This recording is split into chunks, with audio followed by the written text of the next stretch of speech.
you have Jill's bio, so I won't go into Rabbi Jill Jacobs, her bio, I won't go into that, but I want to say that when I ran into Rabbi Jacobs' work before I met her personally, and this was in the context of looking for something on housing, and I came across something she wrote, I think possibly still as a student when she was working in Chicago, and it has to be, I don't know, 10, 15 years ago, that, but it was just a profound teaching about where we find the right to safe and secure housing and to have a roof over our head. And it was a context of teaching she did around Sukkot. And to this day, I use that teaching every year in my sukkah.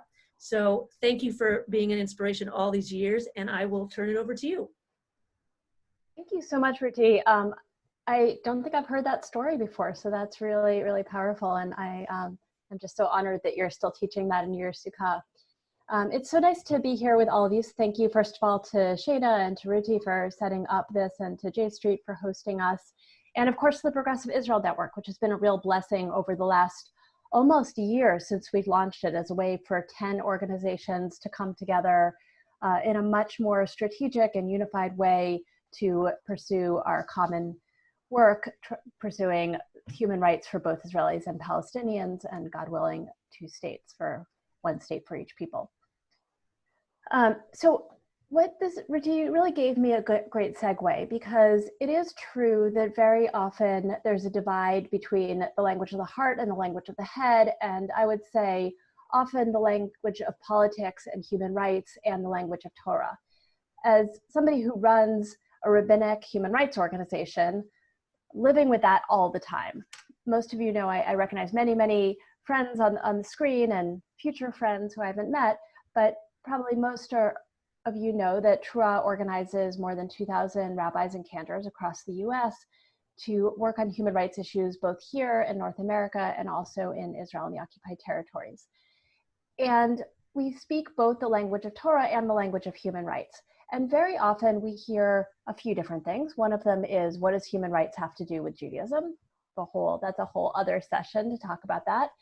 And very often, particularly when we talk about Israel, the main criticism that we get from some parts of the Jewish community is talking about human rights in relationship to Israel is just wrong, because Israel, Eretz Yisrael, the land of Israel, belongs to the Jewish people. It's right there in the Torah. God gave it to us. It's ours. We can't possibly be occupying our own land, right? You've heard some of this language, I think many of you. It's all written down there. And there's sometimes a sense that the modern world of nation states and international human rights law and all of those modern mechanisms that were created to try to protect people have nothing to do with Judaism, that Israel is somehow outside of the normal way that states operate because it's Jewish and it's a religious place.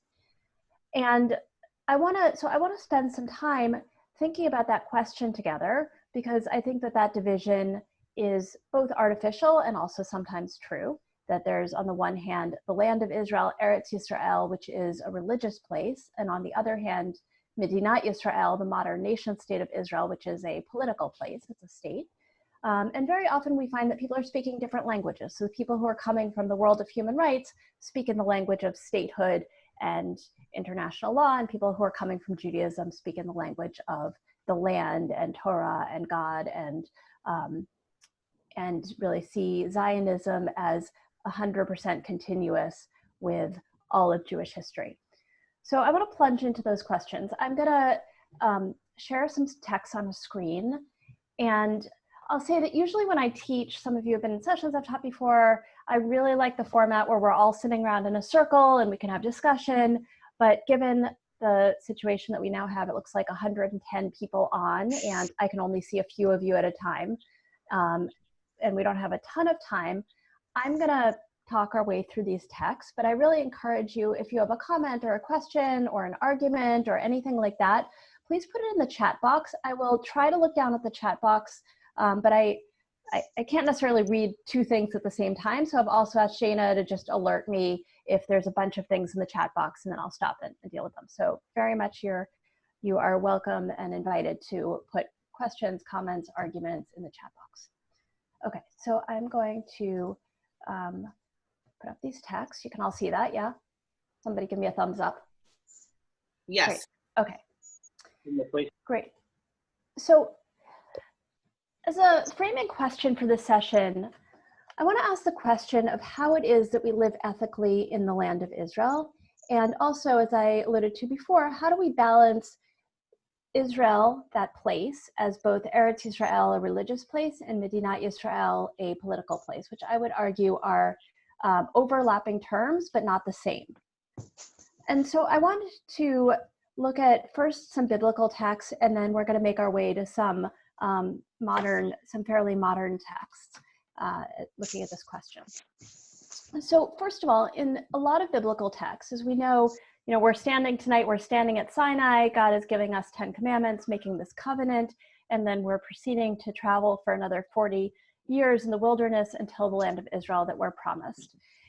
And we know from the Torah's account that God is giving us the land of Israel, but as we see in a few different places, this is a conditional gift to us, that God is often and constantly warning us that this is something that we could lose our privilege to access this land, because ultimately God is the one who gives us this land, and then God has the power also to take away. This is a theme throughout, that God is the one who takes us out of Egypt because God hears our moaning and our cries, not because we're so amazing and perfect and do everything right, but because God takes pity on us, and God is often warning us that if we do wrong, God might change that. So just it's a little bit of a twist on thinking of our close relationship with God, to say that it is also conditional, that there are certain conditions that we have to meet in this contract.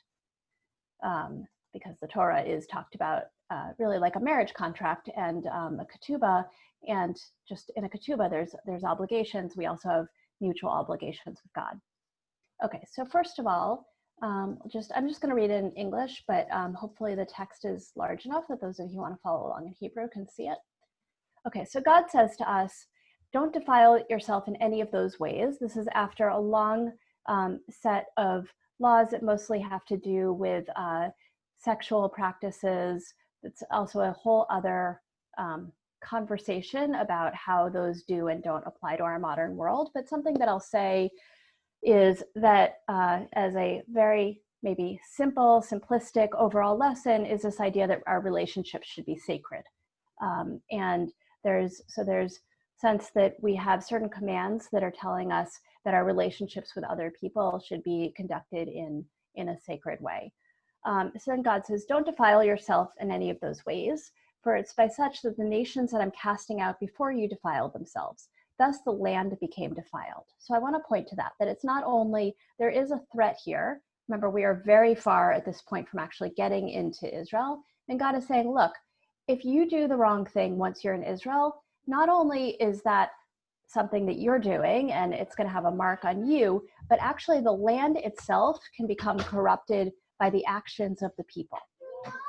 Okay, so, and then God is saying, that's what happened before. The land was defiled, and I called it to account, and I really spewed out, or v'takia haaretz et yoshveha. It's this kind of powerful, it's really like the land threw up, the land vomited out its people, which is quite a explicit image that you get here. So the land is like, if you do the wrong thing, any of you, then the land is actually going to throw you up.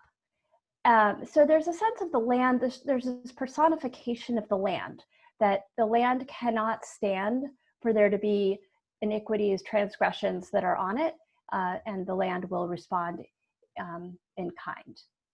So that's one example of this threat that God is making. Okay, I put one text per page because I thought it'd be a little bit easier to see that way. Okay, so then next thing, the whole book of Deuteronomy basically is the people are just standing at the edge of the Jordan, like they're ready to go in. They're about to step in. They've been waiting 40 years. The whole generation has died off. They're ready to go in. And that's the point that God, speaking through Moses, retells the whole entire story, which I think is that God says, okay, so this generation that's going into the land of Israel is not the generation that came out of Mitzrayim. Their parents have all died. And it would be very easy for this generation to not remember its story. So exactly at that point where finally, for the first time, or for the first time in a very long time, we're going to come to possess a land. That's when God says, okay, hang on, you need to know the whole story from the beginning one more time, because it's very dangerous if you forget. And this is why. So God says, when you've eaten your fill and you've built fine houses to live in, your herds and flocks have multiplied, you get really wealthy and everything's amazing, your silver and gold have increased, everything you own has prospered, beware lest your heart grow haughty and you forget the eternal your God who freed you from the land of Egypt, the house of bondage. God goes on with more things that God did for the people. And at the last, 5 lines from the bottom, 3 lines from the bottom, you say to yourselves, my own power and the might of my own hand have won this wealth for me. This is a very familiar idea, the sense of whatever I have, I deserve it. And many of us know that for many of us, we are lucky or not lucky about what family we're born into, what country we're born into, what moment in history we're born into. I think that a lot of the things that we get in our lives are not really because we necessarily deserve them. We just got them somehow. And God is saying, don't get so full of yourselves that you think all of this is really mine, because actually all of it came from God. And you have to remember that all the time. And so this is also a lesson about the land, that the moment we start to feel like I own this land, this is mine, I deserve to have this land, God says, actually, this was a gift from me. And it's not because you're better than any other people. It's not because you're more deserving. It was something that I gave you. Okay. Shayna, by the way, I just want to say, while I'm screen sharing, I actually can't see the chat, so I'm really going to count on you. Keep an eye on it. Okay, thank you. Okay. So I know I'm moving fast through a lot of texts, but you can hopefully go back and look at them, and happy to share this text. Shayna has this, so I'm happy to share this with whoever. And so this is a place, this is really, I think, one of my favorite lines, where God says, the land can't be sold forever. Not going to deal with that. That's also another discussion. But then the land is mine. Ki li haaretz. You are but strangers resident with me. You are just gerim. That's a term. The term ger is a term that many of us know from conversations about immigrants and refugees. The term ger in the Torah is most often used as somebody who came from somewhere else and went to a new place that's not their original home, but is staying there, is not going back for whatever reason to the place they came from. So we describe ourselves as gerim in Egypt because we came from elsewhere. We went to Egypt. We were residents, but we never actually became part of the people. And God very famously warns us 36 times by some counts that we have to take care of gerim, people who come from other places but aren't fully in the Jewish community, who are among us. There's just as a side note, there's no such thing as conversion in the Bible.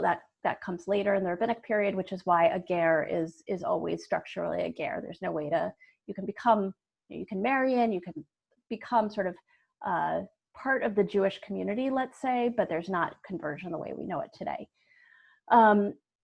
Ger later comes to mean a convert, but that's not the biblical meaning. That said, the message of this, God is saying, look, the land is never going to be yours. The land is always mine, and you are just here temporarily. I'll say that I had this very powerful experience in 2000, 2001. I was living in Israel during my 3rd year of rabbinical school at JTS.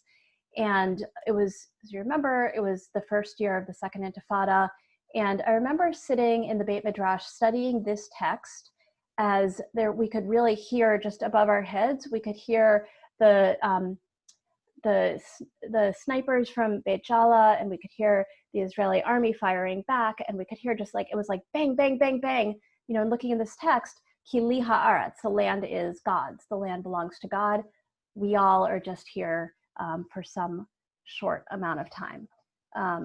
I'll say that we also in Psalms describe us as gerim on earth. Like we all know that we're here for however many years that we have, and God is the only one who's permanent. Okay, final biblical text, please. Okay, next warning. There's more of these, but I gave a selection. So the next warning, you shouldn't pollute the land in which you live, for blood pollutes the land. So now we have a very specific warning about what it is that we're not going to do here. And the land can have no expiation for blood that's shed on it, except for the blood of who shed it.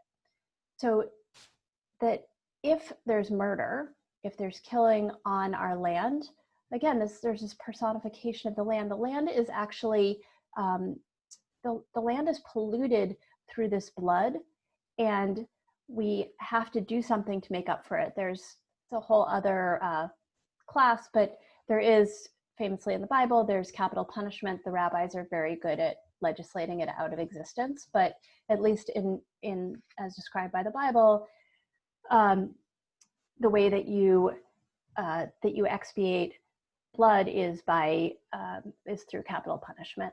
But I'm not going to get into that. Again, the rabbis managed to get rid of it pretty effectively. But the warning is that you shouldn't defile this land. We shouldn't shed blood on this land, because in the midst of which I dwell, ani shochen betocha, I'm dwelling in this land. It's like a term that God often uses to describe God's own residence among the people of Israel, because God says, I dwell among the people of Israel. So now we've added this element. Not only should you not do this thing, should you make sure that blood isn't shed here, but also the reason you shouldn't is because the divine presence is there. And that's actually the suggestion is that's actually going to corrupt the divine presence. And we'll see in a second, the Talmud takes it even further and says, for the sin of bloodshed, this is text 5 from Talmud Tractate Shabbat, for the sin of bloodshed, the temple is destroyed and the divine presence leaves Israel. That's a pretty big threat.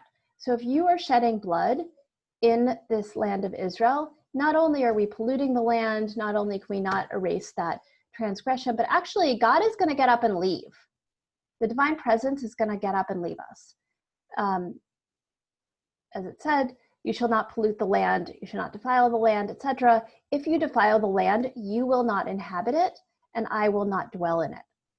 So there's God's threat, that not only is it conditional that God gives us this land of Israel, one of the things it's conditional on is that we don't shed blood there, and not only might God expel us, but also God will cease to dwell with us. And it's a promise throughout Jewish history that God is with us as we leave the land of Egypt. We see God's presence in different ways. God promises to dwell with us even in the wilderness. God goes with us into exile. So when the temple is destroyed, according to rabbinic thought, God gets up and leaves with us. And here, the threat, according to the rabbis, is God will stop dwelling with us if we're carrying out bloodshed in the land. So it's a pretty serious threat. Okay, just threw in one thought about creation in the image of God from Dr. Tikva Freimer-Kensky. She says that the fact that human beings are created in the image of God does not only mean that we can't be killed, it also means that we ourselves must act to prevent or at least deter such killing. Human beings must be the ones responsible for making sure that human beings are not killed. God will not act to save the threatened person or to wreak vengeance or bring punishment on the killer. Instead, God established a system in which we, the images of God, perform the divine task of preventing and punishing murder. So the warning, reading her back into the Talmud text, the warning is not only don't shed blood, but actually we also have a responsibility to make sure that blood is not shed. We can't just step back and say, oh, well, I didn't do it. That wasn't me. I mean, I never killed anyone. But there is a responsibility to those around us. Don't think that God is going to swoop in and take care of everything. Okay, I'm going to move a little faster. I give you a piece. I think I won't read through this from Musaf. If you are davening tomorrow morning and you are of a tradition that includes Musaf, that we say that it was because of our sins we're exiled from our land, driven away from our soil, that Jews, there's a line from Ernst Simon who said that something like, I won't quote him exactly right, but he said something like, normal people say that if credit themselves with any victories and blame other people for any losses. Like, I only lost because the other people cheated or whatever it was. But Jews blame ourselves for our losses and give God credit for our victories. So we say, because of our sins, we were exiled from our land. But on holidays where we say Al Hanisim for the miracles, Hanukkah and Purim, we say it was because these military victories were because of God. So, we take responsibility for the things that go wrong. And again, there's a sense that if we don't act appropriately in this land, it's conditional, it's on contract, and we'll be kicked out. So I want to look at how a couple of modern thinkers took this. So the first piece that we're going to look at is by the Rav, Rabbi Soloveitchik. And this is a letter that he wrote. I just mentioned Ernst Simon. It's a letter he wrote to Ernst Simon in 1967, November 1967, so just about half a year after the Six-Day War. It was based on, he had already given a speech that said some of the same things here, but a little bit less explicitly. And now he's very explicit. I want to say, just by way of introduction, we're going to look at two say modern, I guess still modern thinkers, two 20th century thinkers. The first of them, rabbis, the first of them is Soloveitchik, as you see. The second will be Chaim David Halevi, who I'll introduce in a moment, but he was the chief Sephardic rabbi of Tel Aviv from the 70s through the 90s. And I'll say, I want to just be really clear that I am picking and choosing a couple of rabbis who I think can model for us what it means to be a religious Zionist and what it means to be both a religious person and also, I don't want to say that it's like these are a contrast, to be a religious person who cares about doing the right thing in the state of Israel. And I just want to be really explicit about that, because a lot of times the critique of people on the left, Jews on the left, is, oh, you're just picking and choosing, you're taking your favorite psukim, you're taking your favorite verses, and we can talk about whether that's true or not true. But I want to say that the way that the texts that I've chosen are different from if I had just set out and said, what is halakha, what does Jewish law say about, just to pick something, I don't know, not political, electricity on Shabbat or something like that. I would look at all the sources and go through them, and ultimately everybody always picks and chooses. It's true of every tshuva, every religious response that's written, is that there's always a tilt in one direction or another. And so I could have said, all right, we're going to look at a whole bunch of religious Zionist thought, and you would see that most of the rabbis who would consider themselves religious Zionists, especially the ones who are writing today and let's say in the past few decades, would say, essentially would deny occupation and would say Jews have every right to live in every piece of the land and we can't give it back. And we know there were big rabbinic debates over Oslo and over disengagement. So I could have given all of that. But my goal is not to say, let's just look in a very let's just look at all of the different texts and decide which way we want to go. My goal is actually to say, here's a couple of models that we can look at. So I want to be really clear that these are rabbis who I think write in a very sensitive way and offer us models for how we can think about being a religious person and caring about the land of Israel. They are not it's not like I checked all the writings and this is where the majority landed, not at all, but I think that they are useful models. And they're hardly marginal figures. Let me also just say that. It's not like I found some obscure marginal figures. Okay, so Soloveitchik says the following. He says, even a young school child studying the portion Lech Lecha, so that's when God tells Abraham, go, knows about the promise of the land to our patriarch Abraham and about the halakha, the law, that the land of Israel is considered our possession from the time of our ancestors. So he lays down the religious position. This is our land. God gave it to us. It completely belongs to us, no question. And then he says, however, there is another overarching general halakha that preservation of a single life pushes aside the entire Torah. So we'll remember, I feel like pikuach nefesh is being talked about a lot right now because we're thinking about when we can go back into synagogue buildings and go and do different activities outside, and what kind of risks do we want to take. And as you may remember, pikuach nefesh, the preservation of life, overrides everything other than murder, idolatry, and some kinds of incest. So I can't kill somebody else to save my life, for example, but basically it overrides everything. So if it's too dangerous for you to fast on Yom Kippur, eat on Yom Kippur, no question, right? So on and on. And so he's saying there's another principle, and that principle is the preservation of life. And that principle pushes away the entire Torah, dochet kol haTorah, strong statement. And this is certainly true regarding the preservation of 2.5 million Jews, may they multiply. That's presumably the population when he's writing this, of Jews in the land of Israel. This halacha must be the central pillar in all discussion and considerations regarding borders of the country. Historical sentiments, without accounting for reasons and considerations of defense, are not binding with regards to the question of the security of the state and its inhabitants.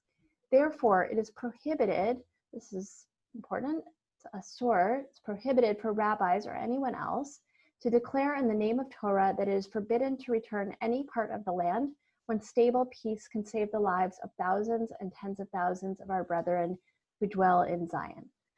So what he does there that I think is really crucial is he says, I'm gonna just lay down my stake and say this is absolutely a religious place. Eretz Yisrael is 100% a land that belongs to the Jewish people. And we could just stay there, which is where often the religious conversation around the land of Israel stays. This is ours, we can't occupy it, it's our land, etc., etc. It says, and there's another principle. We're actually balancing two principles. One principle is the land of Israel is ours. The other principle is pikuach nefesh. There's a possibility to have peace, and that would potentially save the lives of tens of thousands of people. And so we're balancing those against each other, and when we balance them, it's very clear which wins. So not only does he say, yeah, you're allowed to give back the land, but he actually says it's prohibited to say that you can't give back the land. I know that's a lot of negatives in one sentence, but it's a step beyond, yes, it's permissible. It's like you cannot, if you're a rabbi or anybody else who considers themselves religious, do not say it's prohibited to give back the land, because what you're effectively saying is we're not taking pikuach nefesh seriously by saying that. Okay, I just want to pause to ask Shada, is there anything I should pay attention to in the chat? No, the chat is uncharacteristically quiet. Oh my goodness. All right, either everyone fell asleep or I don't know. But I can see you all, so well, I can see some of you. Okay, so I'm gonna look at two more people. Oh, actually, we're gonna look at three people. Okay, so it's an interesting character. You can look up everybody's biography, but Rav Amiel, who's one of the kind of famous progressive rabbis, pacifist rabbis, also from the early 20th century. And he's talking about a situation where basically there was a directive to not respond to any violence by Palestinians, and it was considered to be sort of like a tactical move. And so he's responding to that. And as you'll see, he says, he essentially rejects the idea that this is a tactical decision. And he says, lo tirtzach, do not murder, without any conditions and any exceptions. He says, do not murder because, and he's quoting, whoever sheds human blood, by the human hand shall that person's blood be shed, for in the image of God, God made humanity. That the reason this is pshat, this is basic in the just the straight meaning of the Torah, that the reason that we can't shed, that it's forbidden to shed human blood, is because human beings are created in the image of God, and destroying even a single human being diminishes the image of God. So it says, like, don't murder, period, end of sentence. That's it. Every single person is included in this, whoever they may be. It's not, and then he goes on, it's not appropriate for Israel to achieve its goal, the establishment of a national home in the land of Israel, if the means of realizing this goal are invalid. Strong statement. For the final goal of Zionism, is not only a majority of Jews in the land of Israel, but rather the goal of the end of days for Tikkun Olam b'malchut Shaddai. This sense of, this is a line, the sense of creating a perfected world doesn't totally capture it, but let's say a world in which the divine presence is manifest. Tikkun Olam also has a very long and storied history that I won't jump into, but creating a world in which we can see God's presence. So thinking back to the text where we said God is threatening that God will leave, the Talmud text where God is saying, my presence won't even be there, that he's saying, look, it doesn't mean anything to hold on to the physical land of Israel if we're going to do it in a way that is unjust. And primary is that we have to remember that do not murder is one of the very first commandments we get, because murdering diminishes the divine image. Jill, can I jump in with a few questions? Yeah. Yes, absolutely. So there was a flurry of activity on the chat. Okay. So you know that they are intently listening. Okay. Person, you would be showered with yasher koachs. But there are a few questions that came up. Okay. So about exactly what you're talking about, that you cannot kill someone in order to defend yourself. So making sure to hear that right, that you said that you cannot kill someone in order to defend yourself. Yeah, okay, that's a good question. No, you can kill someone in order to defend yourself, but you can't go and kill somebody else. So if somebody says to me like, you know, hey, go kill this other person, for example, or I'll kill you.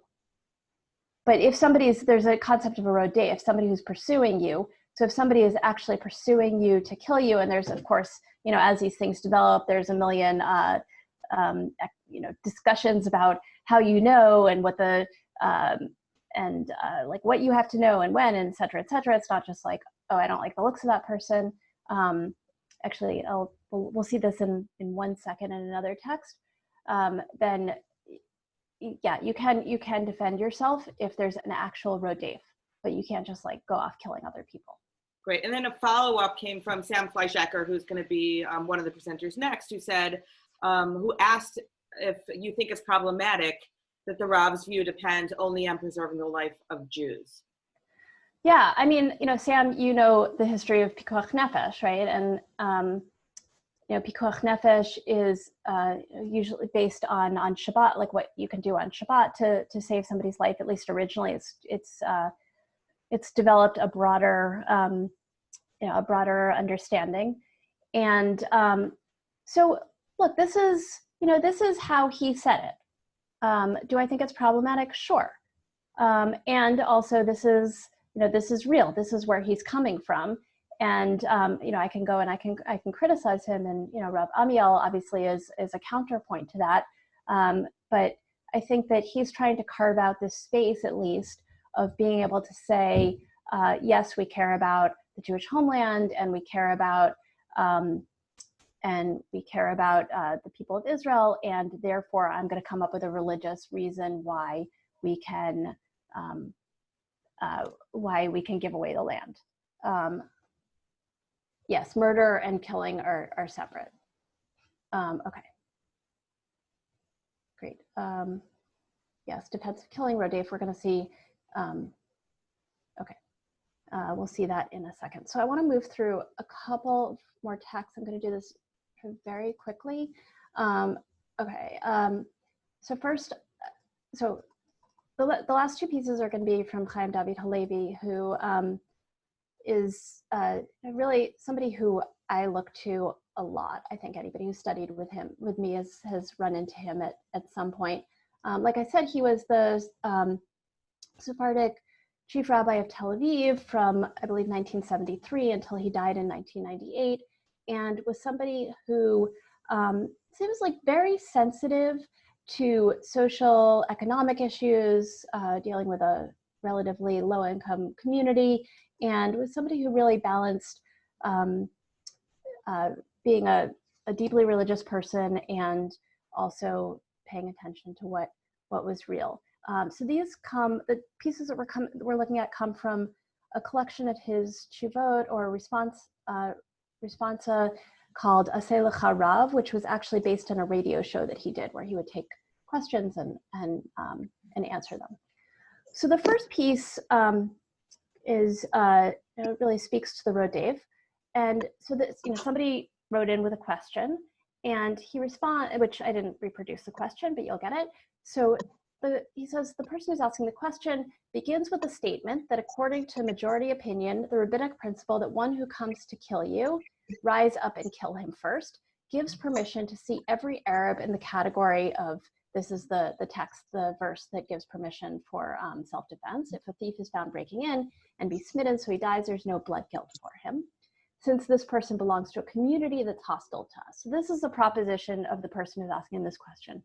All Arabs hate us, therefore we can kill them. Therefore, this still the questioner, he's quoting the questioner, permitted to, even obligatory to suspect that this person always falls into this category. So he says, first and foremost, I feel obligated to disagree completely with this majority opinion cited. I'm entirely astounded by the foolish idea that we should see in this light 1.5 million Arabs, the great and decisive majority of whom live their private lives quietly and calmly, even if at the same time they're hostile to Israel, whom they see as an occupier, just because there are some like this among them, and they are no doubt a tiny minority, who do hurt us and come to kill us. Because of this tiny minority, would we decree death on 1.5 million human beings? That punctuation I added, not in the original, but he used sort of an untranslatable word that means like astounded or something like that. So that's what the punctuation captures. So then he goes on and he goes through a whole bunch of different reasons, and including one of the main pieces he talks about, quoting Maimonides, is this idea that the 7 nations who we were commanded to kill in the land of Israel don't exist anymore. They're definitely not the Palestinians. They're not real people anymore. Like that whole, all of everything in the Bible about that is totally irrelevant because those people aren't here. But I want to say that first, it's a little bit unusual in Shavuot in general, and in his Shavuot in particular, that he just shows his hand so fast. That usually he's like, well, this and that and the other thing, and let me, et cetera, et cetera. But here he's just like, no, right? Like he's going to go into the halachic reasoning, which I didn't bring you. If you want to see it, you can look for it, or I can send it to you. Unfortunately, I don't think any of his material is translated. But he just says, like, do not try to apply these supposedly religious precepts to giving yourself permission to go out and kill other people just because of their belonging to a particular group. And even if there are some people in that group who might want to kill us. So that's just one piece. I'm going to move very fast because I really want to get to this last piece. Again, Shana, hopefully I can put you on the spot and say that you'll send out the text sheet to anybody who wants to spend more time with it. But the last piece I want to end with is a tshuva that he wrote about whether it's permissible to make peace with Egypt. So he wrote this as the Egyptian peace agreement was happening.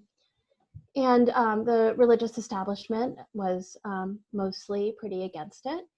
And he comes out to say that that it's permissible. And again, he goes through lots of discussions about, does the Sinai really count as part of the biblical land of Israel? And can you give it away? And like lots of very technical conversations. But I brought a piece that I think is really powerful, that is a good place to end. He says, okay, so he's talking about the verse, Adonai oz le'amo yitain, Adonai berech et amo v'shalom. God will give strength to God's people, and God blesses God's people with peace. And he says these are actually sequential. So first God gives strength, and then God blesses us with peace. They're not just two things happening at the same time. And he says this obligates us to be strong always. That's the oz part, the strength. I'm not going to say any more about that. And he says the second meaning refers to the future. And he says, we have great doubts regarding this peace agreement. That is to say, it's possible that it will be temporary until the Arab world gathers the strength necessary for another round. I just want to say that I think that's an amazing moment of leadership right there, to say like, yesh lanu safek gadol, we have a lot of doubts. Like we're really not sure this is going to work out. And to be able to take the leap of faith. Like it's very easy when you're in a religious authority position to say, I know everything, I'm just going to tell you what's going to happen. For him to say, I don't know, maybe it'll work, maybe it won't. And he says, it's also necessary to remember that it's possible that it will continue for a long time, the peace agreement. Therefore, he says, it's incumbent upon us, without considering their ultimate intentions, to cultivate this peace and to do whatever is in our power that it should develop and set down roots out of hope and faith that time will heal all wounds and that a new generation will rise that has not personally suffered the defeat of war and the humiliation that follows. So he's saying, look, this might be a complete and total failure, and it's also possible it'll work, so let's try to make it work. Not only that, but we're obligated to try to make it work. And then he goes on, okay, there will arise a generation born into peace. And then he says, this is the second meaning of the verse, God gives strength to God's people. We've already seen the power and the strength and the great victories, and now the time has come for God blesses God's people with peace. So the first part of that verse we already did, we had wars, and now we're ready for the second part. Just as for a generation we carried out wars with strength and might, God will bless us now that we will also know how to make peace, because it's very possible that it's easier to fight than to achieve true peace, and that's the reason we need this blessing, Adonai Yivarech et amo v'shalom, that God blesses God's people with peace. And so I want to offer that both as a blessing for us, that we can get to that second part of the verse, and also to go back to something that I said before in framing, that we have on the one hand, we have Eretz Yisrael, which has certain boundaries according to the Bible. It's according to a religious perspective, a biblical perspective, it's given to us. I personally very much believe that this is a holy Jewish land that belongs to the Jewish people, that has been central to Jewish life for a very long time, for really since there were Jews, since Abraham. And at the same time, and so that's Eretz Yisrael, that's this kind of mythical, both mythical and not mythical, because it's a real place, but sort of place that for much of Jewish history was, say, more mythical than a place that we could actually realize and be in. And then there's Medinat Yisrael, which is a modern state. And one of the, Zionism is in some ways continuous with Judaism, with Jewish history, in that, of course, it's not like we just picked a random place. It's not like we just, picked a country out of the hat and decided to go move there. Like, it really is based on our longtime religious commitments to Eretz Yisrael, on all of our liturgy that's about Eretz Yisrael. And it was a break because it was the decision that instead of waiting for the Mashiach, that we were actually going to enter history, that we were going to use modern political means to set up a modern country. And once you set up a modern country, you're in modern country world. You're part of the UN. You're subject to international law. You are making treaties with other countries. You're no longer this mythical place. And so I think that in Halevi and also Soloveitchik, and we see this balancing of, this is a religious place, and there's some very real politics that have to do with how we're actually going to live in a modern state, and trying to not say, oh, it's just a modern state, it's nothing more than a modern state, but also not trying to say, well, because it is also this Jewish historical land, it is totally outside of any of the laws of a modern state. Okay, so I'm just going to stop. I'm going to look at the chat. Now, there are a few questions, Jill, starting with Yaron on this topic, I believe, starting with Yaron. If you could elaborate on the way Dean Rodef was used in justifying Rabin's murder, and about targeted assassinations. Okay, so yes, that was a justification for Rabin's murder, and it was horrible. I don't want to expand on the ways in which the far right used it, but yes, of course they used it, and I think it's something that for those of us who consider ourselves, say, on the religious left, to be able to say that's not actually, Rodef means that somebody is actually about to kill you, and you're defending yourself. So again, like, to go back to something I said, that I'm not trying to do a full comparison of all of the different religious Zionist thinkers, because there's some great stuff out there and there's some really ugly stuff, but I want to offer a few thinkers who I think can be models for us to say, we're not going to say, we're just going to live in the political world and we have nothing to do with Jewish views of Eretz Yisrael because those don't square with modern human rights. And we're also not going to say, we're just going to live in this fantasy that the current state of Israel is exactly like what Joshua entered back in the day, and that modern laws and modern politics have nothing to do with it. So I'm just trying to offer some models that I think could be helpful. Okay, so there's a lot of questions, each of which could be a share on its own. Okay, so yeah, so they all hate us because of our actions. Sure, like, you know, again, he's seeing this from his perspective. That was Halevi's comment. So I'm not trying to like sugarcoat, you know, Halevi also would not be super excited that I'm teaching him all the time. Like, I'm not trying to sugarcoat some of these rabbis, but I think that we can learn a lot from them. And I don't know that I can get to all of the rest of the questions. I think each of them is basically an entire class in and of itself. I think the good news, Jill, is that Torah and J Street and PIN in general do a lot of programming together. And the questions in here, you know, are now going to be the basis of hopefully a future J Stream or some other webinar if you are willing. I'm totally willing. We'll figure it out, and you know, ask one of your teachers later in the evening. Maybe they'll be able to jump into any of those. So I'll stop there. Thank you so much to Shana and to Ruti and everybody else for being here. Wonderful. Jill, thank you so much for being here. For those of you that are fancy and know how to do the applause using the reactions, you can do that. You can add your thanks in the chat. Especially, I know that Jill has to run off as Chag is starting. I'm putting into the chat now the two next sessions. One is with Sam and one is with Ayelet and Ephraim. I put the links in. It's also in the email and on the website. But you will have to re-register. It's a security thing, and we thank you all for your patience.